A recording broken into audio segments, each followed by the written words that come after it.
दर्शकों नमस्कार, मैं colonel Ajay, CEO Ajay Astromany group first global digital channel से आपसे मुखातिब हो रहा हूं। आज है 17 मार्च सन 2024।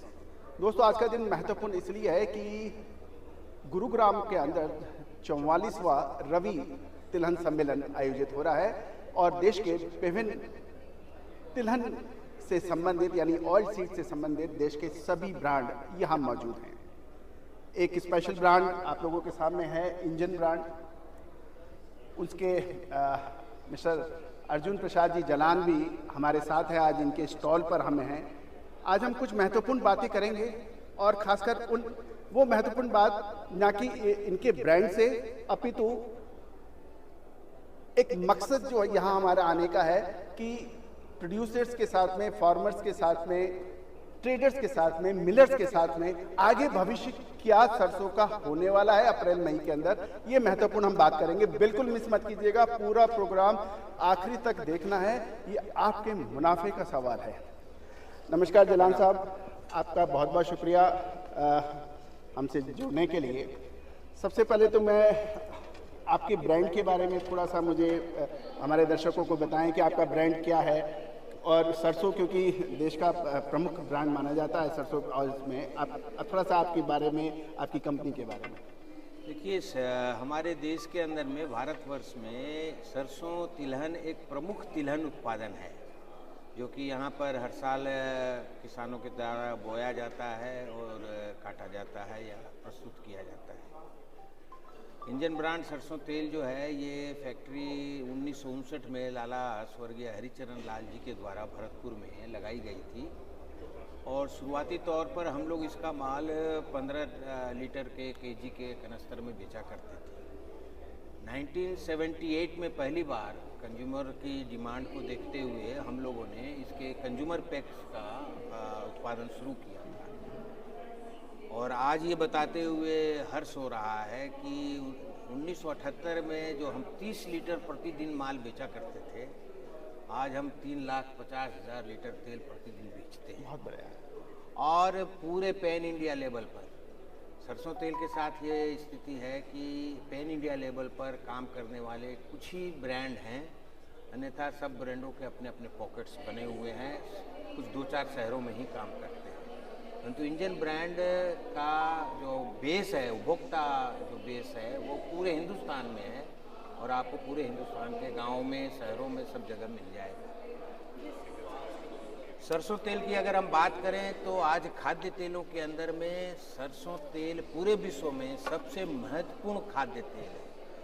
आयुर्वेदिक में, चरक संहिता में कहिए या दूसरे जो वेद हैं, पौराणिक वेद हैं, उसके अंदर में तिल तेल के बाद सर्वश्रेष्ठ तेल खाने योग्य जो है वो सरसों तेल को बताया गया है। जलान साहब, एक सवाल मैं आपसे पूछना चाहता हूं, क्योंकि हमारे दर्शक हैं और व्यापारी बंधु हैं, मिलर्स हैं। ग्लोबल लेवल पर भारत की मस्टर्ड सीड की क्या पोजीशन है कि ग्लोबल लेवल पे भारत का स्थान कौन सा है? देखिए, जैसे लोकसभा चुनाव और विधानसभा चुनाव में पॉलिटिक्स होती है, उसी तरह विश्व बाजार, उपभोक्ता बाजार के अंदर में देशों की कमोडिटी को लेकर के भी राजनीति चलती है। Very good. इस राजनीति के कारण चूंकि कनाडा के रेपसीड, जिसको ब्रांड कनोला दिया गया, उसको यूएस से प्रोत्साहन देना चाहता था, उस कारण से हमारे भारतीय सरसों को बहुत दुष्प्रचार किया गया। ये बताया गया कि इसमें यूरिक एसिड है जो कि आदमियों के खाने के लिए मुवाफिक नहीं है, अच्छा नहीं है। परंतु ऐसी कई रिपोर्टें आई जो हैदराबाद न्यूट्रिशन इंस्टीट्यूट है, वहाँ से भी रिपोर्ट निकाली गई। तो ऐसा कुछ फैक्टर है नहीं, परंतु केवल एक कनाडा की फसल को प्रोत्साहन देने के लिए। सर, प्रोडक्शन कितना है?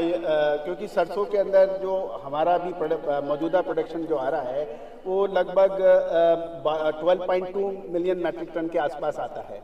तो ग्लोबल स्तर के ऊपर, क्योंकि यूरोपियन यूनियन है, दोस्तों दर्शकों आपको एक और महत्वपूर्ण मैं चर्चा करना चाहूँगा कि सरसों के ऊपर हम लोग चर्चा कर रहे हैं, लेकिन आपको ताज्जुब होगा, जो स्टैटिस्टिक्स अवेलेबल है उसके मुताबिक ग्लोबल लेवल पर यूरोपियन यूनियन में सबसे ज़्यादा सरसों का उत्पादन हो रहा है। उसके बाद नंबर आपके कनाडा का आ रहा है। और तीसरा, उसके बाद चाइना का आ रहा है, उसके बाद चौथा नंबर हमारा आ रहा है 12.2 मिलियन मैट्रिक टन का। नहीं तो ये भी एक पॉलिटिकल रीजन अच्छा, है, ये भी एक पॉलिटिकल, अच्छा, इसलिए पॉलिटिकल रीजन है कि जिस फर्स्ट वर्ल्ड के आप बता रहे हैं वहाँ पर जेनेटिक मॉडिफाइड सरसों की पैदावार होती है, जीएम सरसों जिसको आनुवंशिक परिवर्तित, जिसके कारण वहाँ प्रति हेक्टेयर यील्ड जो है 2000 से 2200 केजी प्रति हेक्टेयर है, जबकि हमारी देसी सरसों की उपज जो है वो 850 से 950 केजी प्रति हेक्टेयर है। तो हमने प्राकृतिक से छेड़छाड़ नहीं किया। मैं धन्यवाद देना चाहता हूँ सुप्रीम कोर्ट का, जिन्होंने जीएम बीजों को और अपने आदेश के मार्फत जो है देश के अंदर आने से रोक रखा है। बहुत बढ़िया, बहुत बढ़िया। तो दोस्तों जीएम सरसों के ऊपर चर्चा भी हुई थी और पिछली बार सरकार ने भी कुछ इसके ऊपर अनुमति भी दी थी और फिर सुप्रीम कोर्ट के भी आदेश आए थे काफ़ी। कुल मिला के हमारी सरसों का उत्पादन 12.2 मिलियन मैट्रिक टन है। चाइना का अधिक है, आपका दूसरे देशों का अलग आ रहा है। अब महत्वपूर्ण ये है कि हम लोग प्राकृतिक, जैसे जलान साहब से हम लोग बात कर रहे हैं कि हमारा 12.2 मिलियन मैट्रिक टन का जो प्रोडक्शन है वो अब प्रोडक्शन कम होने की वजह से हमारी ग्लोबल मार्केट के अंदर, ऑयल सीड्स के अंदर, ग्लोबल मार्केट के अंदर हमारा जो शेयर है, क्योंकि हमारा 50% से अधिक खाद्य तेल विदेशों से आयात होता है और ग्लोबल लेवल पे जब आयात हो रहा है और हमारा स्थान चौथा पांचवा आ रहा है, तो इस चीज़ को देखते हुए जैसे जीएम सरसों पर बात हुई, लेकिन एक और जलान साहब मैं आपसे बात करना चाह रहा हूँ कि राजस्थान, क्योंकि देश के अंदर पहला सबसे ज़्यादा सरसों उत्पादन करने वाला प्रदेश माना जाता है और देश का लगभग 45 से 48% का पैदावार राजस्थान करता है, जो कि मरुभूमि के नाम से भी प्रसिद्ध है। और राजस्थान की सरसों 42 कंटेन 41 कंटेन की अच्छी भी मानी जाती है, चाहे भरतपुर दौसा का एरिया हो, चाहे निवाई का इलाका हो या फिर तो इसमें। अब आने वाले समय के अंदर आपको सरसों के बारे में क्या नजर आ रहा है? देखिए, सरसों की पैदावार मैंने 23 लाख टन से देखी है। अच्छा, ये तो भला हो इंदिरा नहर का, जिसके राजस्थान में आने से और फसल जो है 30 लाख टन होने लग गई, तो हमारे यहाँ देश के अंदर में फसल अच्छी हुई। और पिछले कई सालों से 65 लाख टन से ऊपर फसल बढ़ ही नहीं रही थी।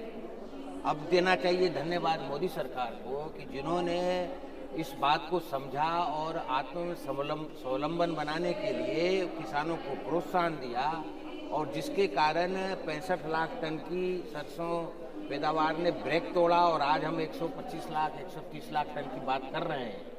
तो ये अगर माहौल बना रहा, कृषि क्षेत्र को अगर सरकारों के प्रोत्साहन और ये मिलते रहे, तो हमारे देश के किसान इतने प्रबल हैं और मजबूत हैं कि वो आपको 300 लाख टन भी सरसों करके देंगे, जिससे कि आपका आयात जो है वो घटे। आज सबसे बड़ी परिस्थिति आज देखने को मिल रही है तुरंत में, आज की तारीख में, कि हमारे यहाँ 8 लाख टन पाम तेल का खपत है प्रति माह, 6.5 लाख टन सोयाबीन का खपत है प्रति माह, 2.5 लाख टन करीबन हम सरसों की खपत 5 या 15 करीबन हम बहुत मुश्किल से नॉमिनल कर पाते हैं। उसी प्रकार से सनफ्लावर हमारे यहाँ जो पैदा होता है बहुत नॉमिनल होता है, पर उसकी भी खपत है। परंतु बेसिक जो 66% कंजम्पशन है वो पाम और सोया का है। आज सोया की शॉर्टेज हो गई तो सब खाद्य तेलों के दाम बढ़ गए। तो उपभोक्ता को इस चीज़ से बचाने के लिए ये बहुत ज़रूरी है कि देश में स्वतः तिलहन का उत्पादन बढ़े, देश स्वावलंबित हो। इसके लिए पाम की सर, एक और मैं आपसे बात करना चाह रहा हूँ, क्योंकि यदि दर्शकों हो आपको आइडिया होगा कि खाद्य तेलों की हम बात करें तो बड़ा भाई एक ही है, मोटा भाई एक ही है, वो है सोया तेल, वो है सोयाबीन। क्योंकि ग्लोबल लेवल पर सोयाबीन का उत्पादन सबसे ज्यादा होता है 398 मिलियन मैट्रिक टन, और उसके बाद में जितने भी ग्लोबल लेवल पे ऑयल सीड्स की जो प्रोडक्शन है वो उसके बाद में बहुत कम है, मतलब आसपास भी कुछ नहीं है। यदि आप सोया तेल के बारे में या में भी आप कुछ कहना चाहेंगे कि उसका प्रोडक्शन इंडिया में कैसे बढ़े? बढ़ सकता है, इंडिया में एकदम बढ़ सकता है। इसको एमपी ने पहले शुरू की थी सोया का प्रोडक्शन, और सोया का जो क्षेत्र है इसको बढ़ाया जा सकता है। परंतु मैं आपकी बात से थोड़ा आपको अपडेट करना चाहूँगा कि सोया उतना महत्वपूर्ण तेल नहीं रह गया जितना महत्वपूर्ण पाम है। एग्जैक्टली उसका मेन रीज़न है कि सोयाबीन, मस्टर्ड या दूसरे तिलहन क्रॉप हैं। हर साल आपको बोना है, हर साल आपको काट करके प्रयोग में लाना है। परंतु पाम एक ऐसा तेल है कि जिसका वृक्ष अगर आप एक बार लगाते हैं तो वो लगातार 25 साल तक आपको तेल दर्शकों, देगा। मैं ताड़ के तेल की बात कर रहे हैं, पाम की। ये बार बार आपको कल्टीवेशन की जरूरत नहीं है, बिजाई की जरूरत नहीं है। एक बार आपने लगा लिया तो वो काफी समय तक लगता है। मलेशिया और इंडोनेशिया इसमें सबसे अधिक चल रहे हैं। उसकी अर्थव्यवस्था उसी पर चलती है। और इस बात को 1964 से जो है पाम ग्रोइंग के लिए भारत सरकार प्रयास कर रही थी। परंतु जैसा देश के अंदर में सब कुछ चलता है, जैसा राजीव गांधी जी ने कहा था कि 1 रुपया जो केंद्र से निकलता है तो 10 पैसे पहुंचता है, वही गति पाम ग्रोइंग की बोर्ड में हुई। परंतु अब इस बात को लेकर के हमारी सरकार जो है, मोदी सरकार, बहुत गंभीर है।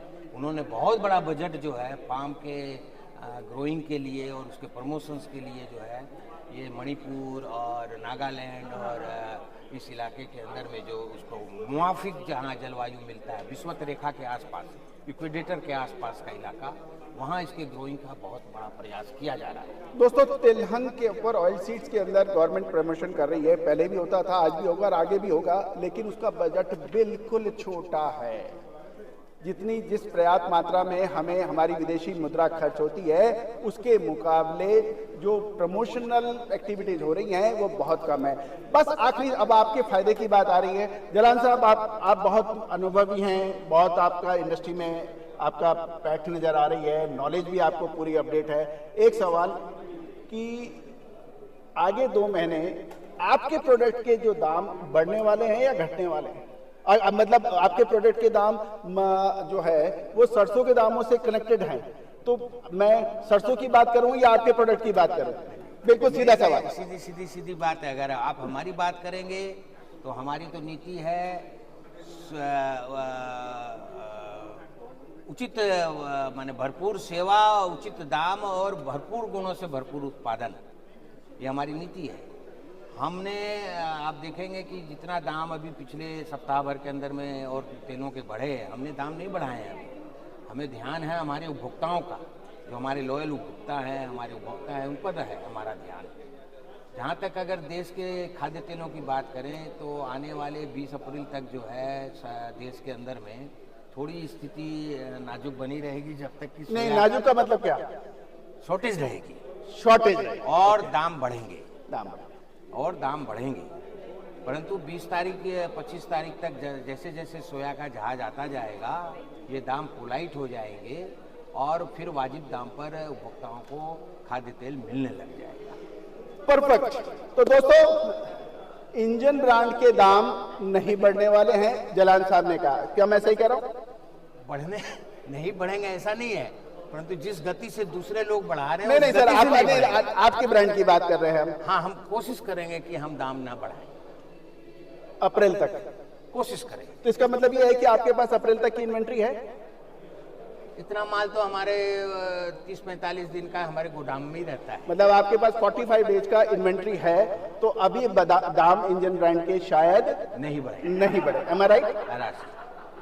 दोस्तों, अब मैं आपसे आपकी मत फायदे की बात करता हूं। संभवतः ये ऐसा चैनल है जो आपको वो चीज बताने की कोशिश कर रहा है। इस साल अल्नीनो और लानीनो दोनों का इंपैक्ट है, हूती और हमास का भी। हाँ, और महत्वपूर्ण ये है कि अगले लगभग 1.5 महीने के अंदर, याद कीजिए मैंने आपसे प्रोग्राम में शुरुआत में कहा था आपके मतलब की बात करेंगे। आंकड़े इधर उधर की बात सब लोग कर रहे हैं, हम भी कर रहे हैं, लेकिन मतलब की बात अब है। टेम्परेचर जो है अगले 1.5 से 2 महीने में बहुत तेजी से बढ़ने वाला है। तापमान बहुत तेजी से बढ़ने वाला है, गर्मी बहुत तीक्ष्ण पड़ने वाली है, तेज गर्म और लू और हीट स्ट्रोक जैसे कुछ महत्वपूर्ण जलवायु के अंदर परिवर्तन आने वाले हैं।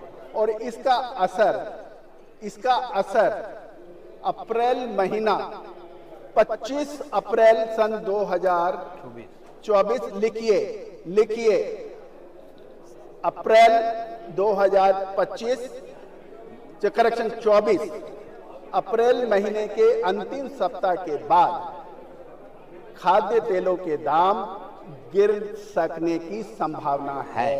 याद करिएगा दोस्तों, हमने आपको हमेशा ये कहा है कि हम अगर मगर तो की बात नहीं करते, हम सीधी बात करते हैं, छोटी बात करते हैं, मतलब की बात करते हैं। आपका ये जो चैनल है हीरे के समान है, छोटा लेकिन मूल्यवान।